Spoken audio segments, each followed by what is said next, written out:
Você sabe quais são os 3 indicadores para saber se o ciclo está se esgotando ou não? Então fica até o final do vídeo que eu vou te contar. Olá, meu nome é André Franco, Head de Research do mercado Bitcoin, e hoje eu vou te contar 3 indicadores que eu uso para saber se é ou não o final do ciclo. Para você que está aí aproveitando esse tão esperado bull market, provavelmente a pergunta que está na sua cabeça é: que horas que acaba a festa?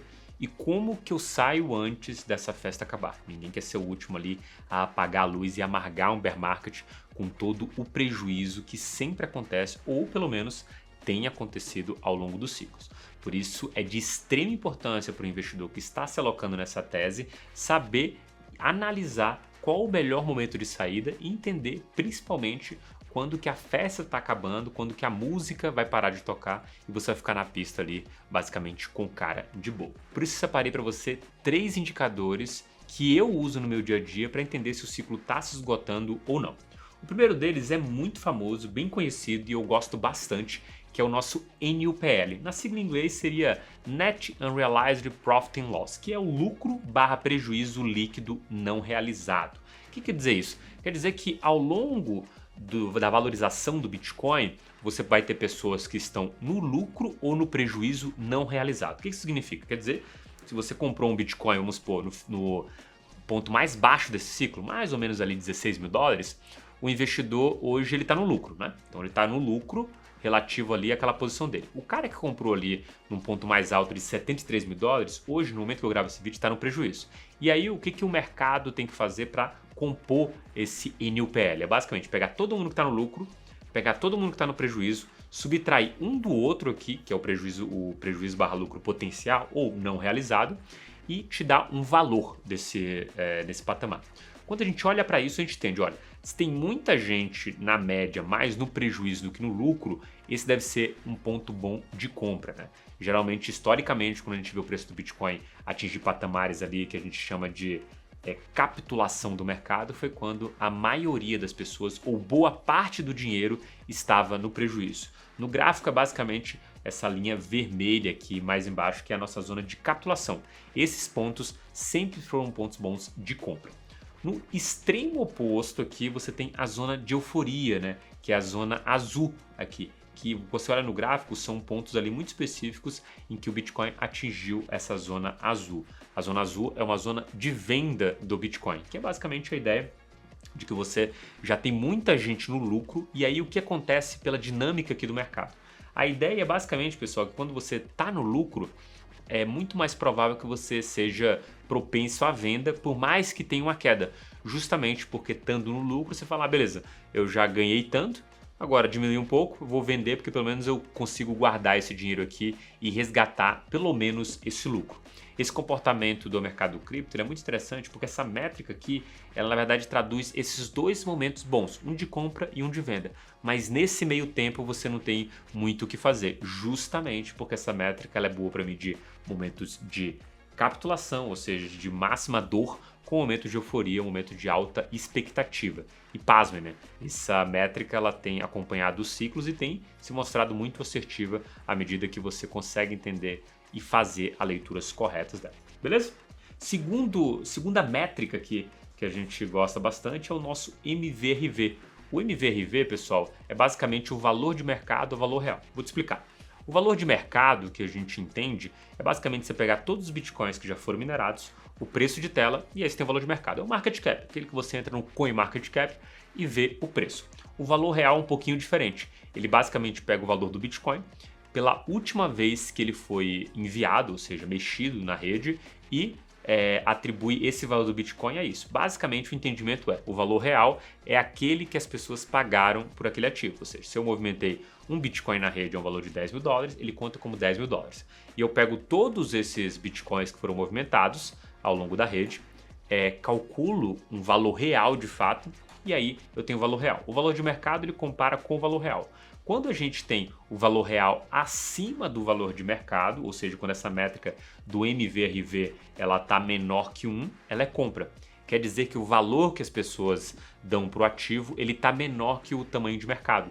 E isso seria uma ótima oportunidade de compra, justamente porque você está falando que aquele valor real é um ponto e o mercado está avaliando aquilo abaixo, ou seja, uma máxima dor ali da perda. Naturalmente, quando você tem o extremo oposto em que o valor de mercado vai avançando muito rapidamente e os investidores não vão se movimentando na rede, você tem a ideia de que o market cap vai crescendo do ativo, mas não necessariamente o valor real. Essa discrepância, quando ela chega a um patamar de 3,5 proporcional, você tem um ponto de venda. Essa é outra métrica que também mostra a exaustão. Ou seja, compra abaixo de 1, venda acima de 3,5 e vá ser feliz porque você consegue maximizar o seu retorno dentro desse mercado. É claro que aqui não tem nenhuma ciência exata, existem nuances de cada ciclo que precisam ser avaliadas e por isso que a gente não considera uma única métrica somente. Você vai ver aqui 3 métricas, mas é natural que você tenha que adicionar outras leituras para ter um pouco mais de clareza. Nenhuma métrica ela vai te dar o veredito, é basicamente um conjunto delas que te mostra ali mais ou menos o caminho por onde esse mercado pode andar. Beleza? Por último, e bem conhecido de algumas pessoas aqui que me acompanham, o nosso Long Term Holder, né?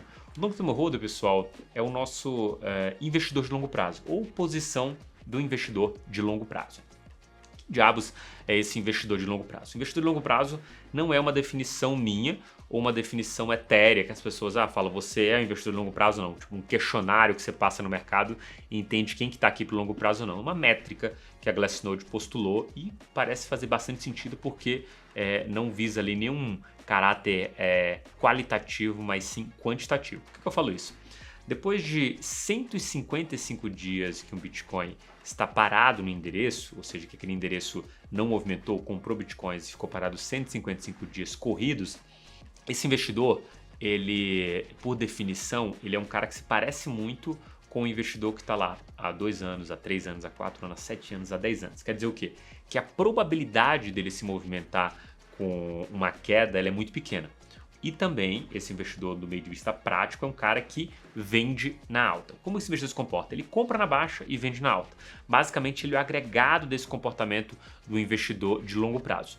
Quando a gente olha para essa métrica, a gente vê que qual a tendência aqui? A cada vez que a gente tem um ciclo de alta, esse percentual dos investidores de longo prazo ele testa preços maiores, ou pelo menos quantidades maiores. A gente teve patamares ali de 75% no ciclo de 2017 até a pernada de alta, ou seja, 75% dos bitcoins estavam em mãos dos investidores de longo prazo até a gente começar a pernada. E nesse ciclo aconteceu a mesma coisa, 75% dos investidores dos investidores de longo prazo detinham os bitcoins e a partir dali a gente começou a ter a pernada de alta do mercado cripto. Olhando para esse contexto, a expectativa é que esse investidor de longo prazo pelo menos caia ali até uns 65% para aí a gente começar a pensar em alguma coisa como o fim do ciclo. É claro que cada ciclo tem sua nuance e tem que se olhar outras métricas.